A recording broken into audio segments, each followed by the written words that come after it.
You're listening to 66.6 FM, Radio TOVH, The Flush.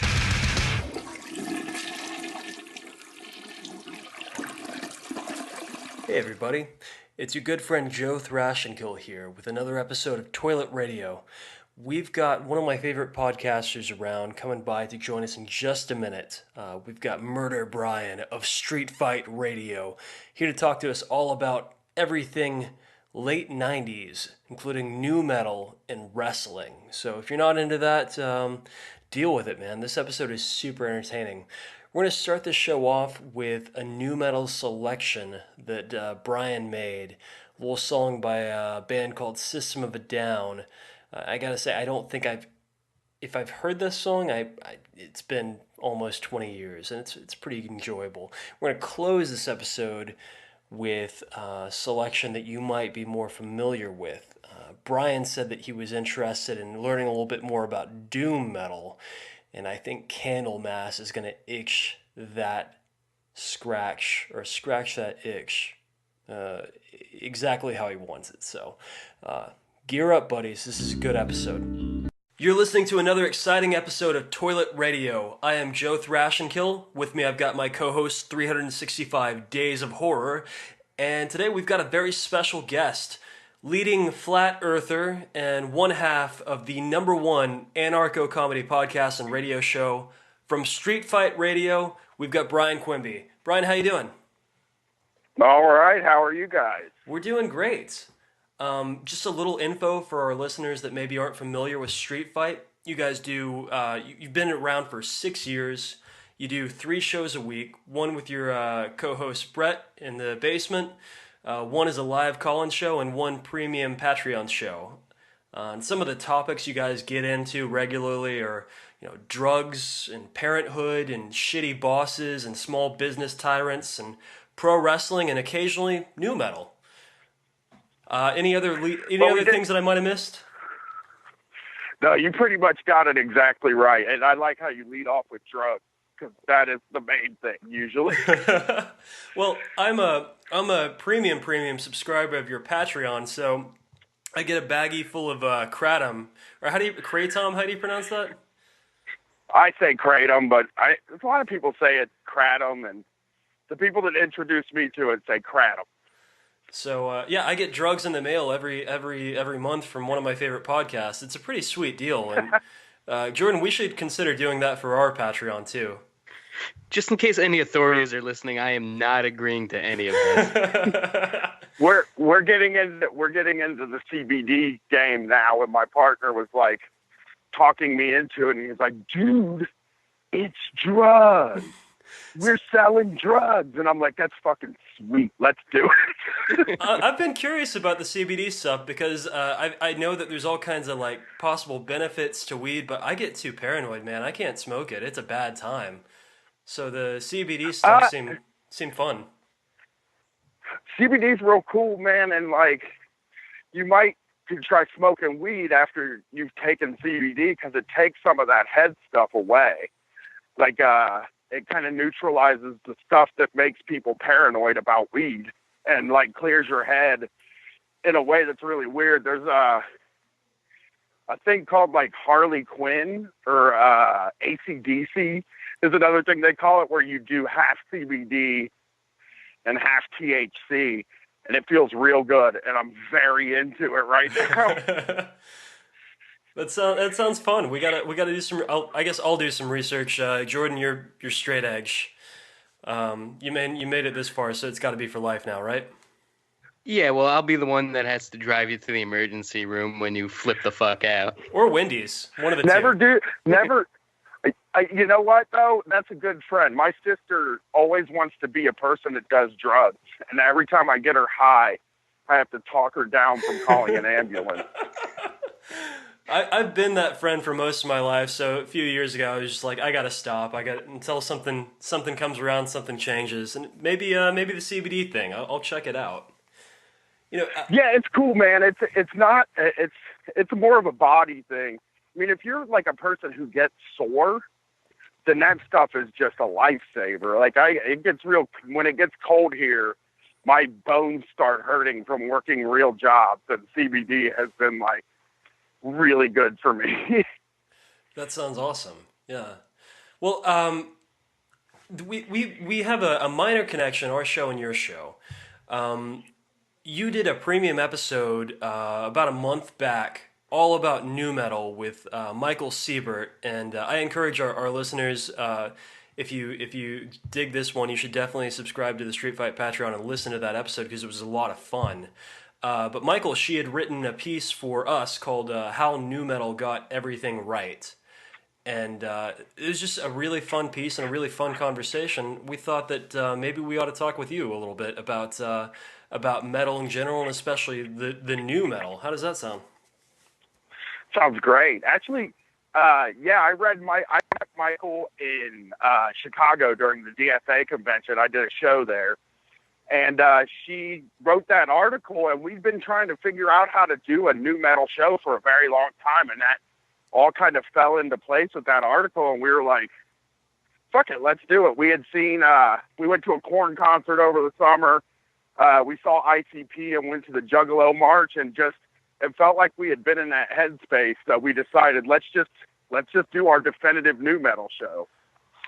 And it was I can tell that a lot of love went into that one. All the audio editing to get samples of songs in there and everything, like just a very complete package. I feel like if nobody had, if somebody had no contact with nu metal at all, that was the place to start.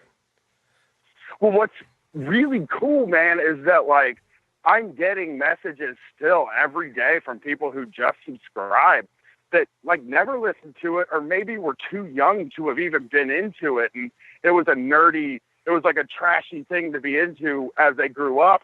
And people love it. People love that show. It doesn't matter if they listen to the music at all. They just really love that show. And yeah, you can tell the passion is there too. Well, Michael's a little bit younger, right? Way younger. I was going to see Korn when Michael was probably in the third grade. But it's cool to have those. It's really cool to kind of have three different, because Michael listened to it as a small child with his stepdad, who was probably like me, you know? Yeah. And my partner Brett is just 5 years younger than me, 3 to 5 years younger than me. So he was also like kind of not a part of the scene, but he was just right outside of it. And like, I was part of the scene in Columbus, Ohio. Like, I was at every single concert. So like, it was three kind of things converging to talk about something they love from three different perspectives. You're how old are you? How old are you now, Bryan? I'm 38. Okay. I'm 30. I became a professional. I became a professional podcaster at 37 years old. That's awesome. Oh, so it's just the podcasting thing that you do now. No other side jobs? Well, I mean, the live shows are kind of a side job, I guess, in a way. But yeah, I mean, I'm Street Fight's my job. That is awesome. Man, mazel tov. Yeah. Well, I'm 30 years old, and Jordan, you're just a couple of years older than me, right? How old exactly? 32. So when I got into it, I was in middle school or so, barely a teenager, and like the one time that I won tickets to see Korn on the radio, and my folks wouldn't let me go. Oh, that sucks.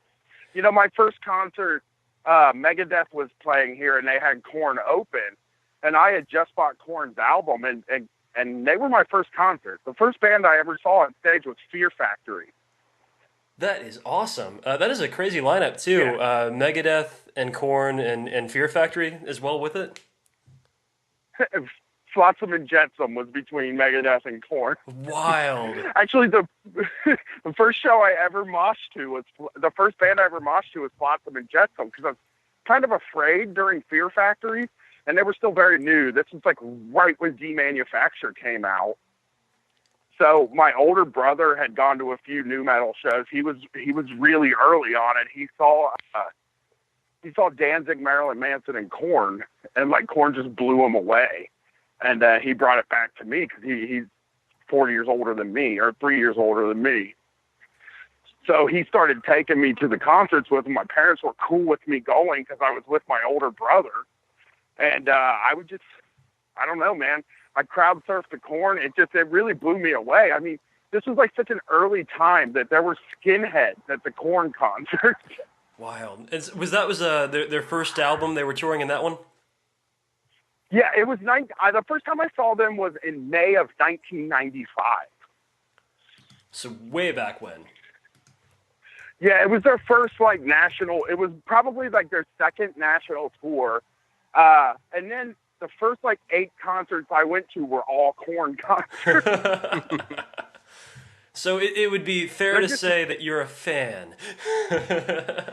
Yeah, I mean, you know what's weird though?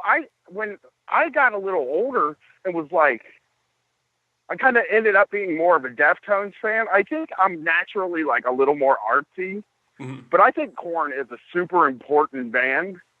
And I think that like, I even now, like talking to Michael, like they were doing some brave stuff for like, just stuff that didn't really happen in a lot of metal spaces.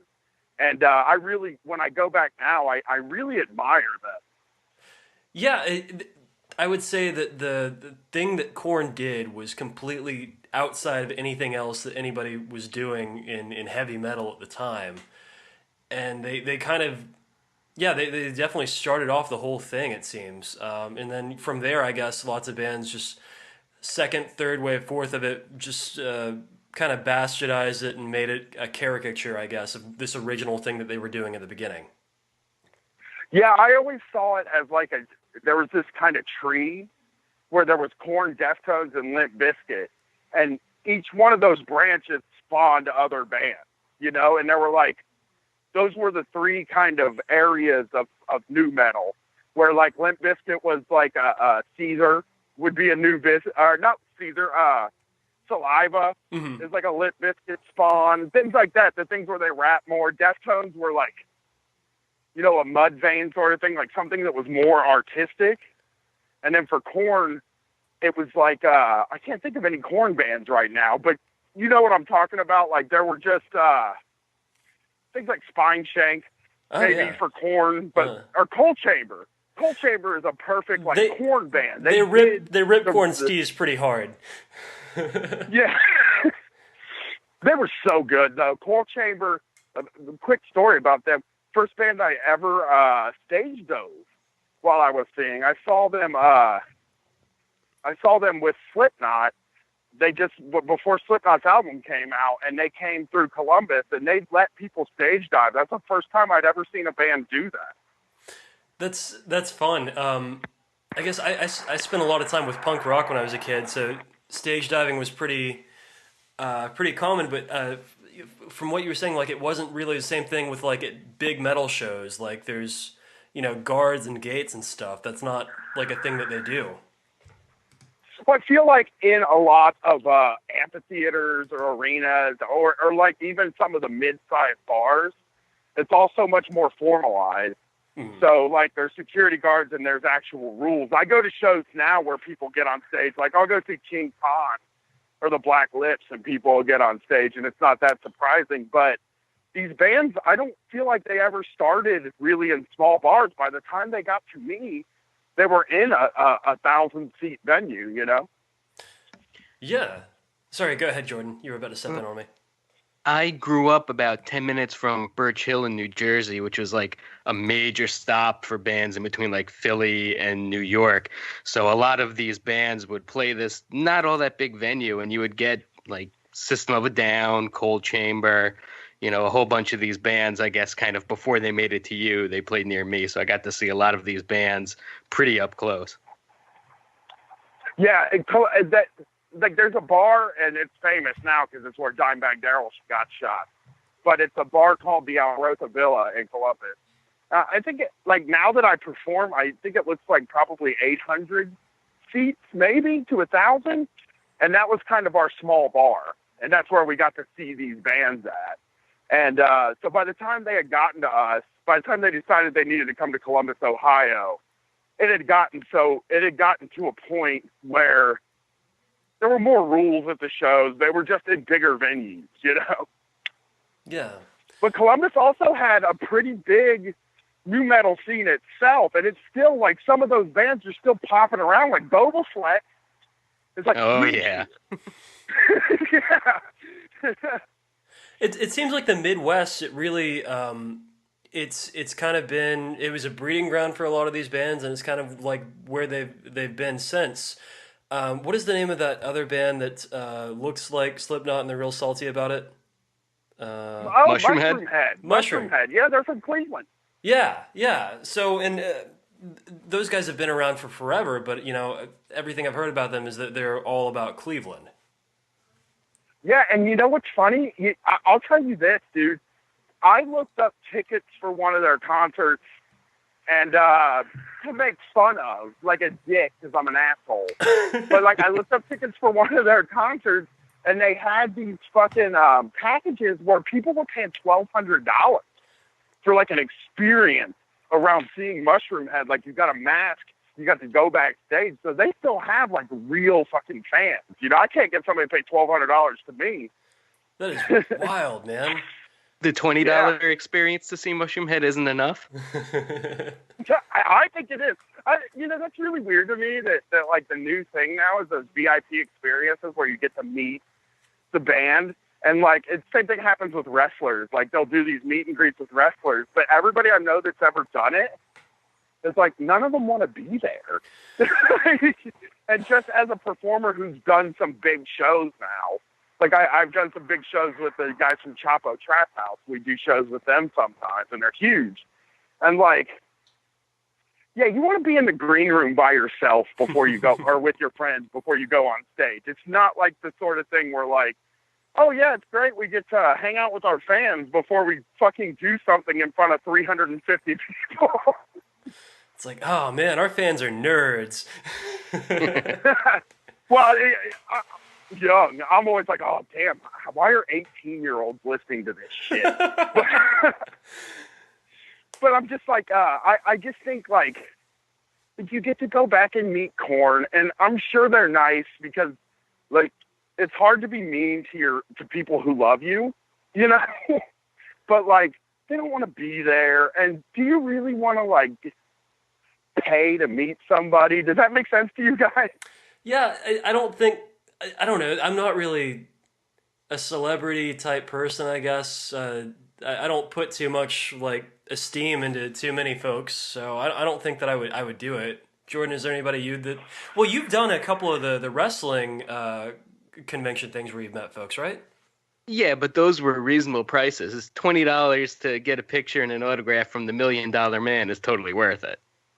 Right, and you don't think you're partying with the $1 Million Man, though, when you do that. I think there was a show here recently where they were really hustling to sell tickets, and it was like Creed, or Scott Stapp, not Creed, Scott Stapp from Creed was how he was billed, and Trap. And I can't think of the other band. That was the like Make America Great Again tour. Make America Rock Right, Again. Make America Rock Again. Same and shit. they were just having the worst time selling tickets. And the venue they played was in a city called Lima, Ohio, that is not close to Cleveland, Columbus, or Cincinnati at all. It's like an hour drive from It's like an hour drive from Columbus and Cleveland, and probably 2 from Cincinnati. It's like, why are you playing there? But they were trying to sell tickets for $20, and then they had these $80 meet and greet tickets that by the end, they had made the meet and greet tickets $20. Oh, that's sad. Man, it was like a barbecue. It was like, we're giving you a barbecue, but I think everybody's just hip to like, really, you're going to give me hot dogs, and then you're going to walk in for 5 minutes and talk to your friend, and then fucking leave. Also, I guess the star power is not really there for Trapped or Scott Stapp.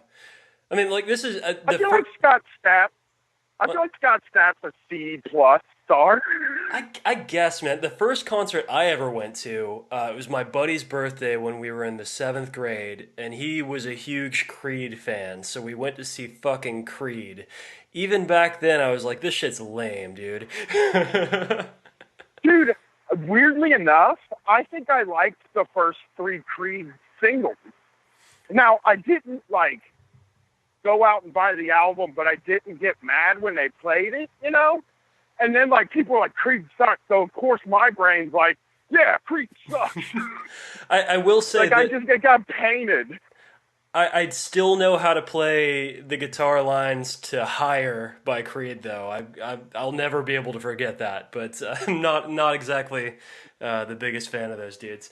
That song killed me. That's the song that killed me on them. That was the first song where I was like, this shit, I see the Christianity in it. Like that guitar riff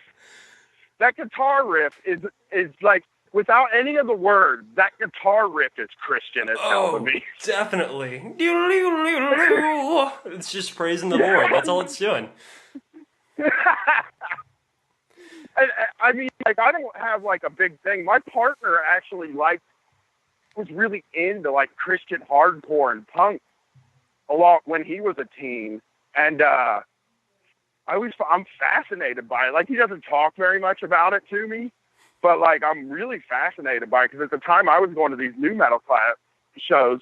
Brett was going to see like Christian, like bands like that are like a Christian Minor Threat. And it's like, what went on at that show? He's like, we just beat the shit out of each other and smoked cigarettes. And I was like, sounds like a metal show. Like the late 90s, the early 2000s were a really interesting time. Like at the same time that nu metal was going on, like I was raised in a really small town in a really Christian environment. And there was this huge resurgence of like youth worship with all of these bands coming out. Like POD was the one that like crossed between nu metal and this youth Christian movement, but like it was a big thing. I saw POD with Primus, and people were very like mean to POD. It was after they had come out and be like, well, we love the Lord and stuff like that. And like the audience just wasn't receptive to it at all at a Primus concert. Man, that is a really weird combo of bands. I don't know what was going on there. Primus ran around with those nu metal guys for a period. Like I saw Primus a few times with like pretty weird bands. Like there were some weird combos back then. Cause I keep thinking about, I saw Limp Bizkit with Faith No More one time. And I always think about, because I don't like Mike Patton. I think he seems like a dick. Same. And I think Mike Patton, and I can't believe he even went and did that show with those guys. Because he always tried to distance himself from them. And I think a defining characteristic of a nu metal act is that they have to say that they love Faith No More. Well, yeah, I mean, like that song Epic, that was a really huge combination of rapping and rocking. It was terrible, though. That song kind of sucks. It doesn't have any of the, it doesn't have any of the stuff that nu metal has in it. Now, I can see, this is what I always think about when they talk about this. Like, I could see being like, okay, I think I could make this cool.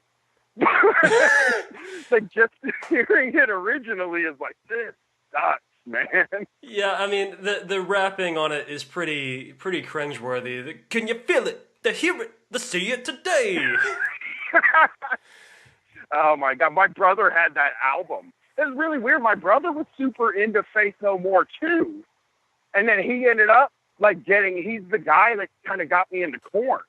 So, like, it's this really weird thing that there's, like, a direct correlation between nu metal and Faith No More. Like, it's almost like if you read about it in Spin, they'll tell you, like, nu metal probably came from, like, Rage Against the Machine and that Public Enemy Anthrax song.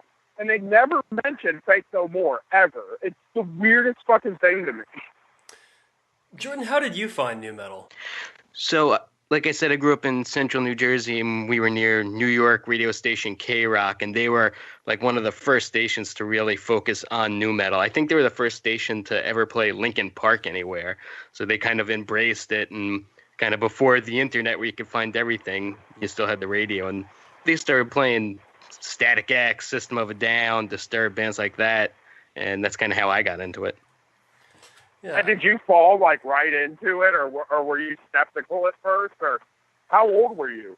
Probably like middle school, like 7th, 8th grade. And I That's think really it was just kind of like that. time.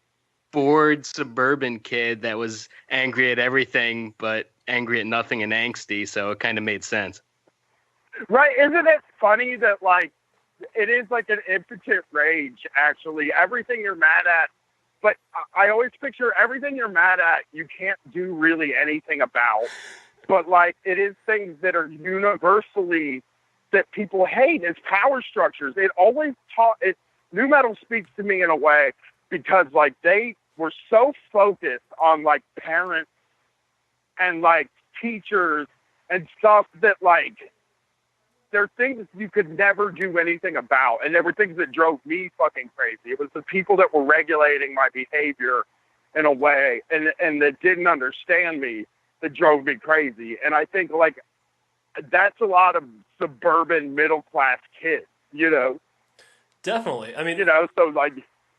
It's kind of the same way now, though. I just have words to, like, articulate what I'm actually angry at now as an adult, and I'm still kind of powerless to do much about it. Well, people listen to my show. When people tell me why they listen to my show, it is really because we yell at bosses and politicians. And, like, people want to hear people rail against power, and it's not necessarily, like, a thing where, like, railing against, they want you to rage against the machine. You know what I mean? They get too far into the weeds, for my taste. Or like Bad Brains and stuff. They get really far into the weeds. They're a lot more lashed, I guess. And these bands were really like about like real life shit is what they were mad at. They were inarticulate about it. Yeah. I mean, I think my favorite song of the entire nu metal era, like, is exactly straight to the point. Break Stuff by Limp Bizkit. Like, you can't get more straightforward than that. Like, it's articulating, I'm mad as shit, and here's a 2-chord riff that somehow goes really hard. Can I say that one of the scariest moments in my life was at Woodstock 99 when they played Break Stuff? I've wanted to talk to you about this so hard. So, oh, really? Yeah, well, I was down in that pit. I wrote a piece for your zine. By the way, their Patreon includes a monthly zine of different topics. On the nu metal one, I wrote about Woodstock '99 because I was obsessed with the videotape of all the performances from Woodstock '99 because that was the big coming out party, I guess, for nu metal, like on a global stage, and you were there in person. Yeah, I was a dishwasher at the time. All my friends were going to Cedar Point, which is a big roller coaster park in Ohio. I just didn't have anything to do. And two of the people that I worked with didn't have anything to do either. And I was like, you guys want to just drive to New York and go to Woodstock? And for some reason we did. And it was incredible, man. I mean, the concert, it was... I don't like festivals. And I didn't like festivals then. I don't think it was an age thing, you know? So it was a little bit much for me to be sleeping outside and stuff like that. But, like, yeah, every band was there. I mean, the band that kind of blew me away that doesn't ever get talked about is ICP. They really blew the roof off. They were kicking rubber balls out of the audience with $100 bills taped to them. That's so rad. I've now seen ICP twice now, but only in the last, like, 2 years. Like, I was pretty late to the game with it, but incredible live shows. They're so great live. It's like the people that make fun of them and can't figure out why people devote their lives to them just need to go see them in concert one time to kind of get what's going on. You look at the audience, and it's people who are generally outcast. I always like to say it's like poor white kids that we all went to school with. You know what I mean? And, like, they found a place to be together, and, like, they're not hurting anybody, and they're just having a good time, and the show is really good. It's really fun. Definitely. I took my girlfriend the last one. She was, like, a little worried, a little bit unsure what was going to happen. It's like, well, it's like just a bunch of dudes that are just, like, having the best time of their lives. Like, everybody's probably high, like, on something or other, but they're just there to have the best time. Yeah, that was Brett's first show was a couple weeks before we went to the March. And Brett saw him the first time with me, and he just couldn't believe, like, the energy in the room. He was like, it's just, these people love each other. He had the same experience because he's a guy that didn't get to see any of these new metal bands. And one of our listeners gave us free Korn tickets. So we drove up to Cleveland and saw Korn together. And he just couldn't believe, like, all the solidarity. And he thought it was going to be this like really ugly pit. But then you get there and you're like, dude, these are guys that just fucking work their asses off all the time. They climb roofs with packs of shingles on their back. And then every once in a while, they want to go somewhere and scream cuss words at each other and run into each other and get drunk. There's nothing wrong with it. Definitely. Before we stray too far from it, I got some questions about Woodstock '99. If you don't mind me asking, because no problem. I was obsessed with this, and I was reading about all of these horrible experiences that people had. Like, I was looking at the old message forums that the Woodstock site itself, like this GeoCity site from 1999, had. So, do you recall off the top of your head, like, could you bring in water or food, or how much was it there to consume? I was very stupid, so I didn't really pack at all. All I brought was a tent and, like, Pop-Tarts, because, like, it was just really broke, and, like, I knew I needed some food and some cigarettes, so we brought that. But they could, I don't know if you could bring water in, but they weren't super strict about what you brought in there. Like, it was a different time, so they didn't search you the same way. There wasn't, like, metal detectors. And, like, I have a vivid memory of a guy walking in with a 24-pack of water on one shoulder and a 24-pack of Coors on the other shoulder. So people were bringing their own stuff in. Yeah, people were bringing their own stuff in. But I will say this, like, Rome, New York is a very small town. And they had one convenience store and a Walmart, and those places were basically empty by the first day, because the Woodstock, the show was busing people to those places to get supplies and stuff. So I went to a Burger King, and they didn't have any meat. They didn't have any food left. And, like, it was just this shell-shocked people in this small town in New York that, like, had their shelves completely cleared off. I mean, I've never seen a Walmart as empty as the one that I was in Rome, New York during Woodstock '99. So that's incredible, because it means that the organizers behind this didn't learn a fucking thing from the other concerts that they had done. The first Woodstock, it was a disaster. Like, they told the guy whose land they were renting they were going to sell 100,000 tickets, and then they sold I think it was 250,000 without telling him, and then 500,000 people came anyway. So the town couldn't handle anything. Like, the National Guard was helping out, like, basically spending all this local money helping out these dumbass hippies. Yeah, it was very I don't think anybody was ready for it. I don't know that you could do that concert. And I guess they figured it out now. Like, with Bonnaroo and Coachella and all that stuff, it's all figured out. But that really was, like, you think about it, there were probably 3 other concerts like that before that concert, you know? So was it on the third day that the riots started happening? Yeah, I mean, the place is pretty fucking wild. And, like, that's the thing about a lot of that metal at that period, is those concerts had a pretty combustible kind of attitude. People just didn't feel like they needed to follow any rules, and they were super drunk. I don't mean to stray, but, like, I went to Woodstock '97 in Columbus, Ohio. They have Marilyn Manson and Pantera and Coal Chamber. They're Typo Negative, and Black Sabbath didn't show up, and there was a riot at that concert too. And, like, you can always tell when it was going to erupt in a riot by the first 10 minutes you're in the place, because people are just, they want to tear the damn place down. And like, when they talk about $5 water and stuff like that, that's the excuse. It's the same thing. Like, Ozzy not showing up to Ozfest that year was likely not a huge deal. I don't think that a lot of people that went to Ozfest even really cared to see Ozzy Osbourne, right?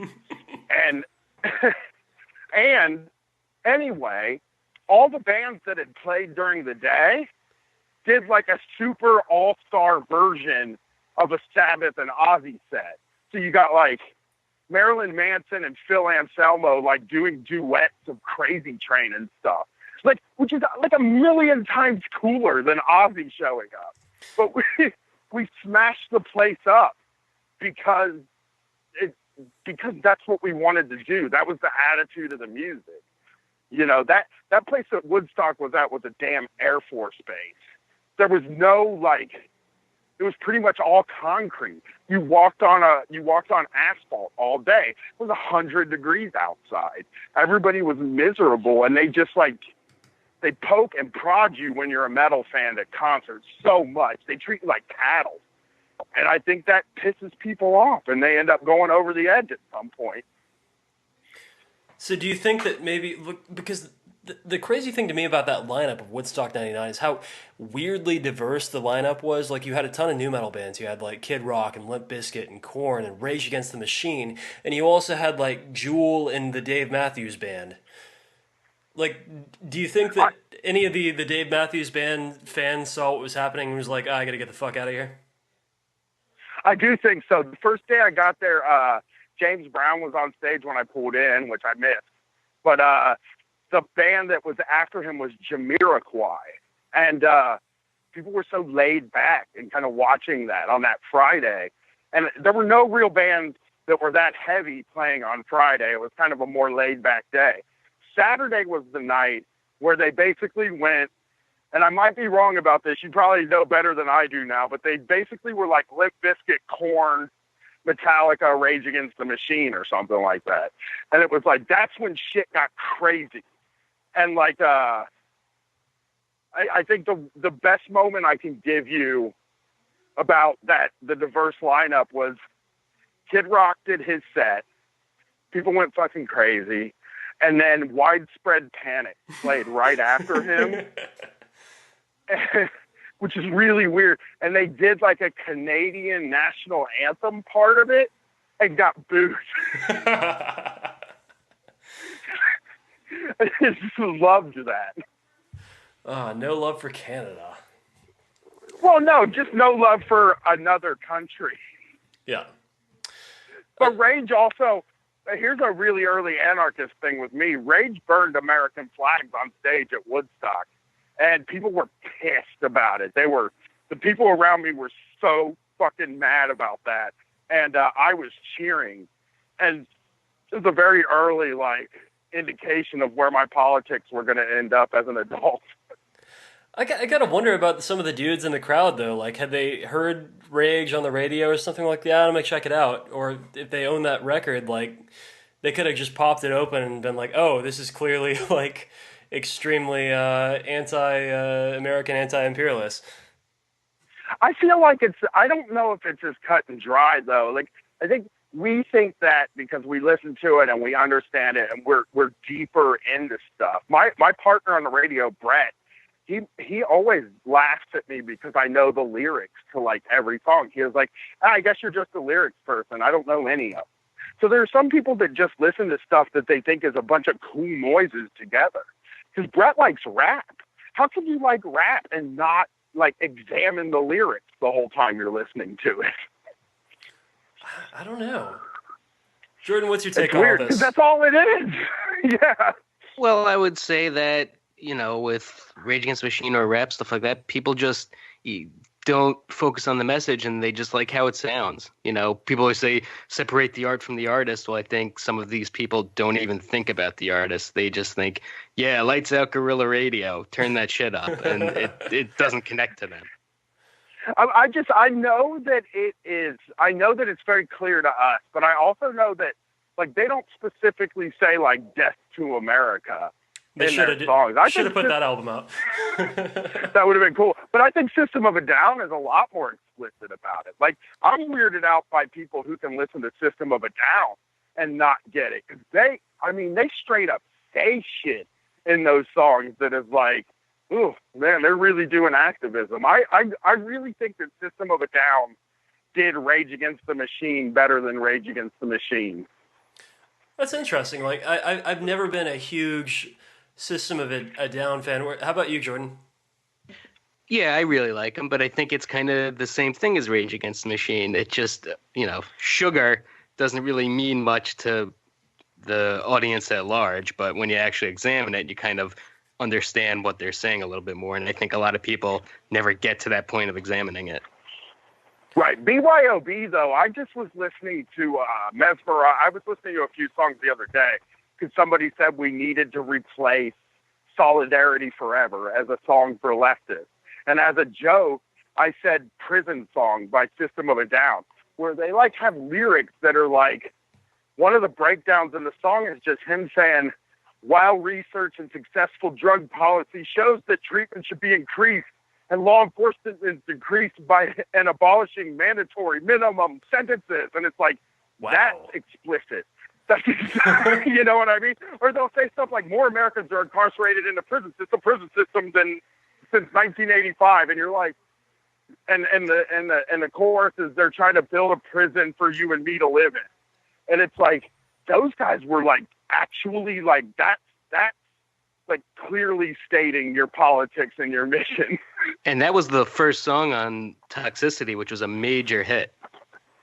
Yes, and like BYOB, like I know it's like a kind of a childish sentiment, but that line, why don't presidents fight the war? Why do they always send the poor?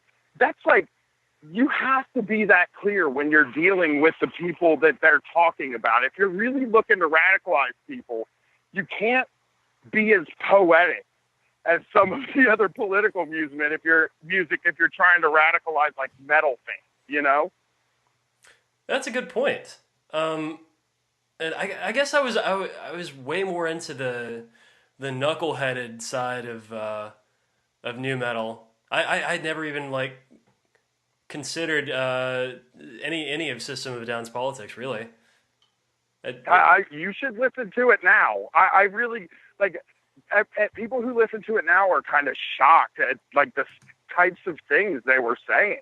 But full disclosure, I'm also into the knucklehead stuff. That's like in every genre of everything I do, that's what I like,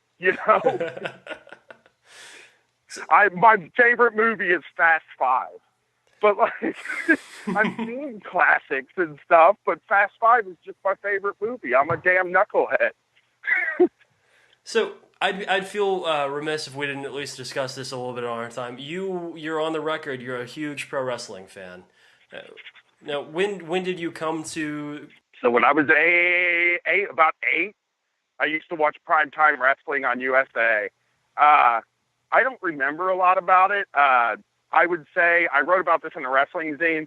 My first favorite wrestler ever was Diesel, and I was like a huge New Generation fan. I really liked the Click because I could tell that they were cool. It's the same as the Bullet Club. It's like I can tell that these guys are trying to be cool and not wrestling cool, like real world cool, So like I liked those guys, but really my current like run with watching wrestling started in 2013 when I saw WrestleMania 30. Brett had turned me on to it, and now I am I'm probably too big of a wrestling fan.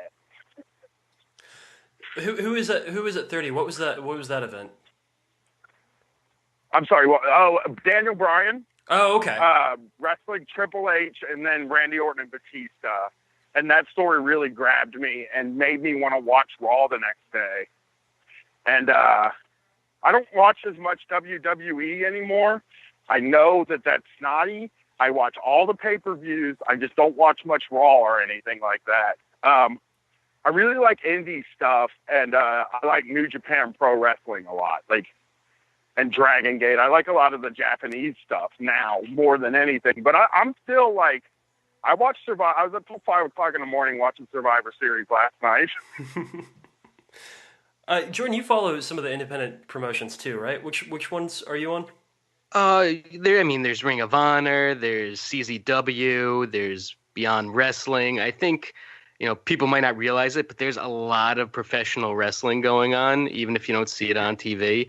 And if you live anywhere near any sort of city, you probably have at least 2 or 3 federations, and it is a ton of fun to go to. Yeah, there's two in Jordan. Austin. There's two in Austin. I'm a big fan of both of them. Like Anarchy Championship Wrestling, which is a little bit more hardcore, and Party Championship Wrestling with an R. Party World. Party World, yeah. That's my buddy's. My buddy's in that. Tim South.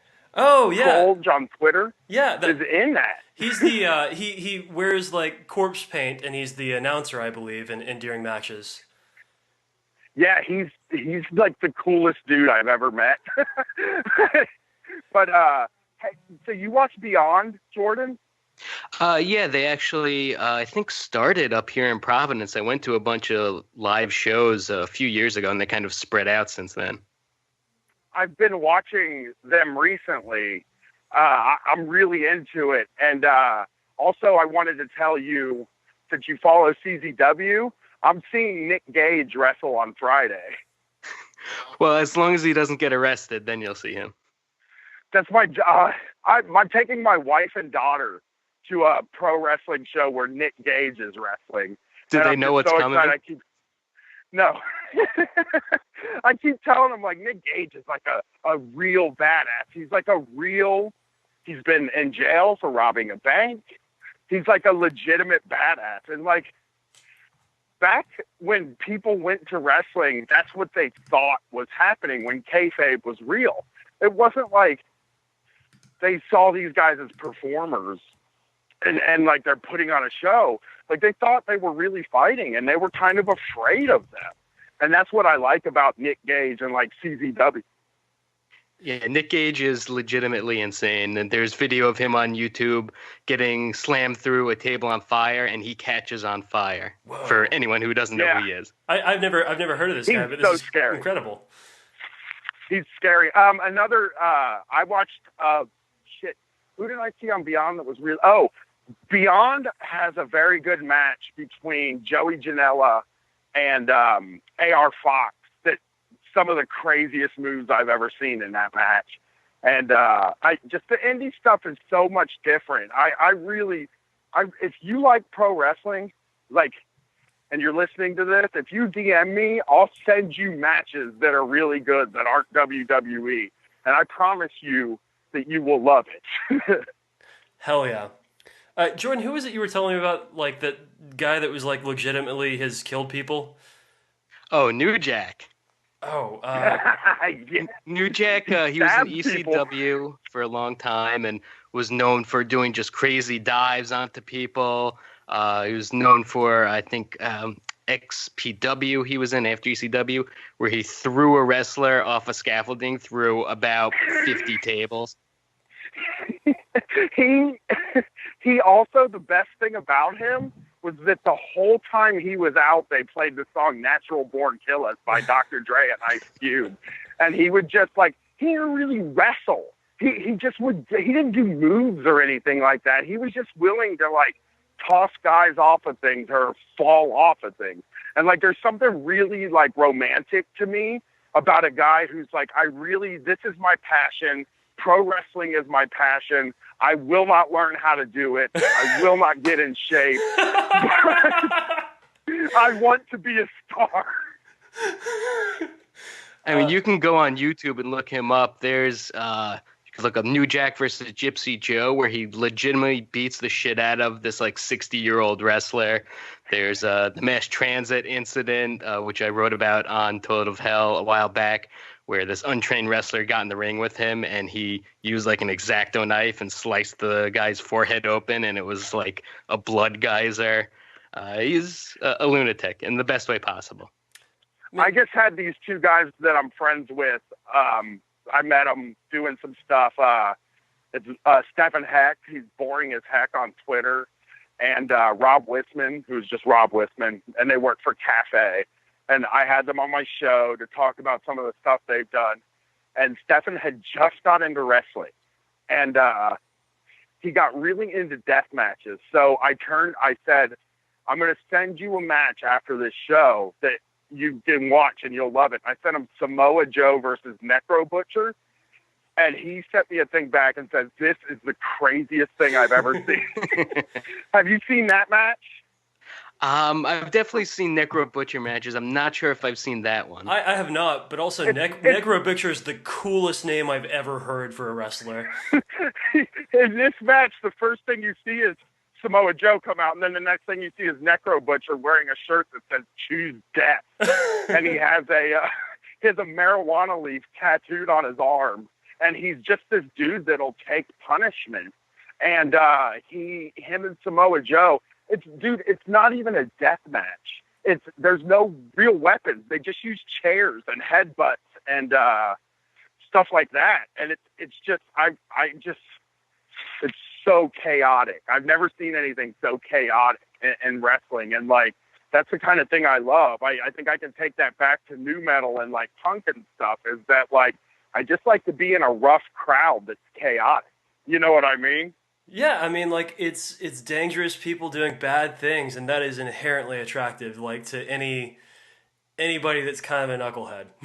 Yeah, and it's bigger than life personalities and outfits and explosions. It's all very entertaining to all the senses at the same time. Yeah, can I ask you guys, like, because I think your website's super cool. I got turned on to it by a few different people.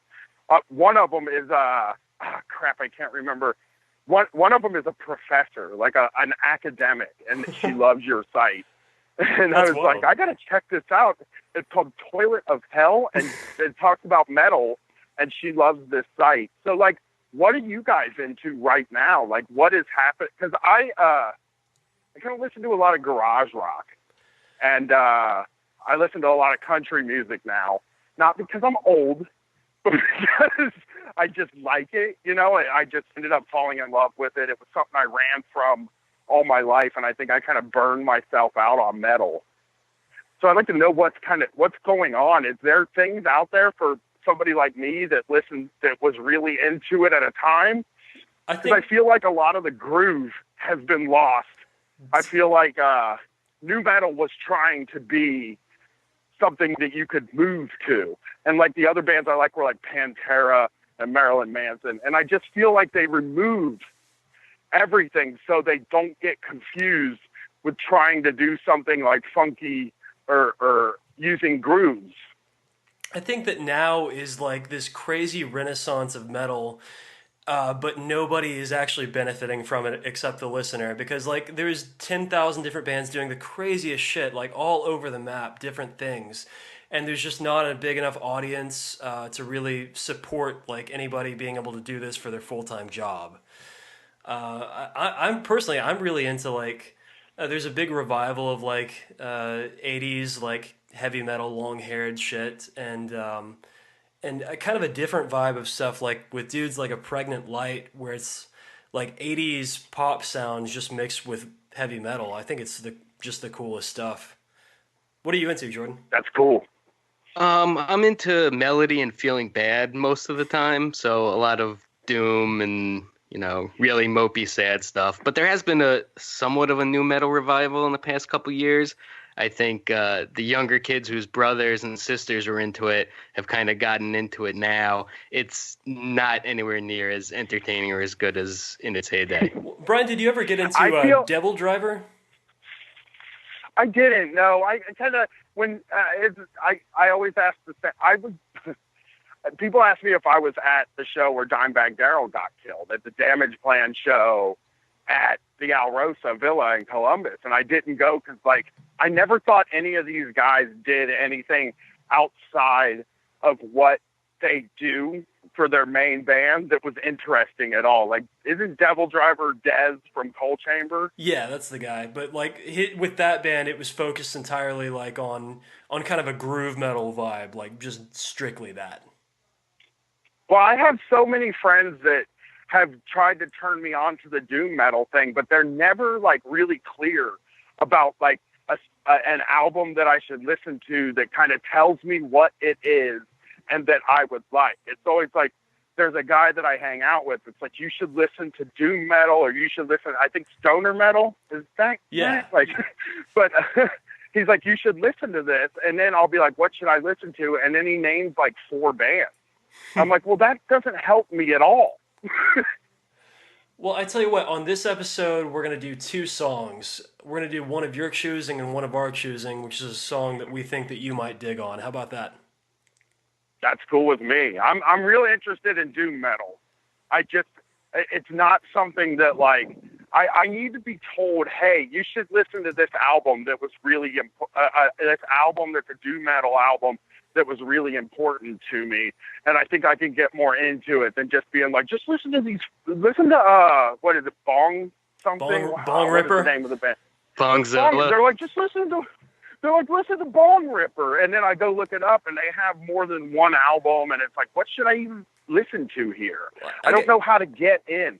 I guess the landmark record for like stoner or doom metal would be Sleep's Dope Smoker, which is like an hour-long track. And like initially, that when Matt Pike was sending that around to label dudes, he included a little note, and he was like, "Hey, I don't know if you like to smoke weed, but I suggest that you do it before you listen to this record."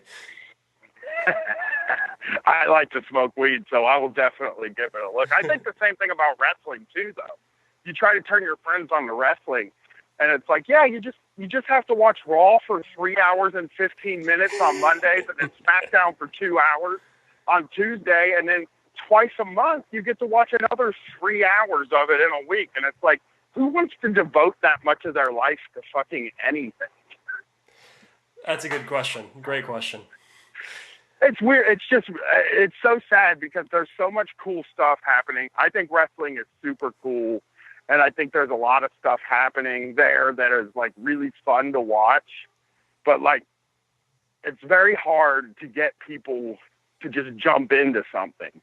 You know, like I always want people to watch the New Japan Pro Wrestling. I always want people to watch that because it's just the coolest shit in the whole world. But I totally understand not wanting to hook your laptop up to your TV and then navigate your way through a website that's in fucking Japanese that you have to use Google Translate to find the link that is like a really poorly designed site just to get something that you're not even into, you know? I think my big thing is every time I watch a wrestling match, I'm like, I don't want to watch this. I want to do this. I feel like I could do this. I could lift a 300-pound man. Are you a big dude? Could you do that? I'm a medium-sized dude, but I guess I'm fairly strong. I kind of really want to give this a try. Do it. You should do it. Brett and I are going to this indie show this week. They invited us to the after party. And like Jimmy Jacobs and DJ Z and Nick Gage and I'm trying to Colt Cabana, Tom Lawler, and Tracy Williams. Like all these guys are going to be there, but we're going to have our family, so we can't really go. But we're going to go back in December alone and go to the after party. We're really interested in weaseling our way into the wrestling business. Hell yeah. You guys could be like sleazy managers. I know we could. I always think about like we could be like anarchist cult leaders, where we've radicalized these guys to be anti-American. Oh man, that works perfectly into a wrestling storyline. Like, and you could feud with like some faces that are all about the military and stuff. Right. I want to get my ass kicked by a babyface so bad. Like, how great would it be to be the guy that like the babyface has been chasing for 6 months, and then they finally get their hands on you and they beat the shit out of you, and you get to bleed all over the place? Like, that is a real dream of mine. You can do it, man. Like, there's still a lot of life left. I think we should all become professional wrestlers.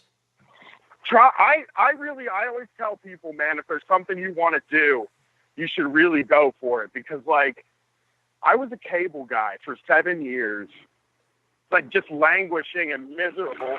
Jesus Christ. Sorry about that, guys.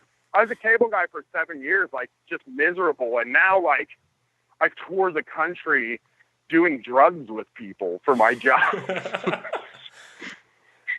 And there you go, man. It's quite the resume. There is hope for us all. Yeah.